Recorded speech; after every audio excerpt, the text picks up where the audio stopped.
In this video, I will be giving a quick explanation to my practical assignment for my individual research project. For this project, I created a very simple shooter in which each player's goal is to eliminate the other. However, the two agents that are participating are computer controlled. The red agent is controlled with an AI technique called GOAP. This technique is found in games like Fear.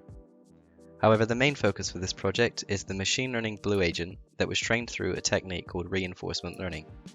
Reinforcement learning, very simply, is a way of teaching a neural network to make relations between input and output values through trial and error. Through these attempts, the agent is given positive or negative feedback based on its actions it took, and will configure the network to either not do that action again, or to enforce it when similar input scenarios arrive. So to begin with, I will explain what the inputs for this agent are. The agent can see if there is a wall 20 units in front of it, as well as 70 degrees to its left and right. It also knows when it has line of sight on the enemy, as well as the direction described as an angle in the world. And lastly, it knows the world angle that it is facing as well. The outputs are quite simple. The agent can move forward, backwards, left and right. It can also turn left, turn right and shoot.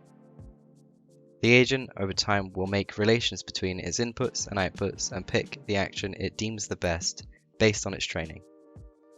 Throughout creating this project, I encountered a few issues. My initial plan was to use machine learning as an action picker similar to GOAP. However, this proved difficult as actions like move to or take cover were not able to be controlled by the network without greatly increasing the training time. The idea of this approach was to allow decision making in AI to be much more complex and prove more challenging compared to other methods like behavior trees and GOAP. In this final project, I decided to just allow the agents to face off with their respective techniques. To balance this a little, I gave the GOAP agent the ability to damage the blue agent as long as it has line of sight.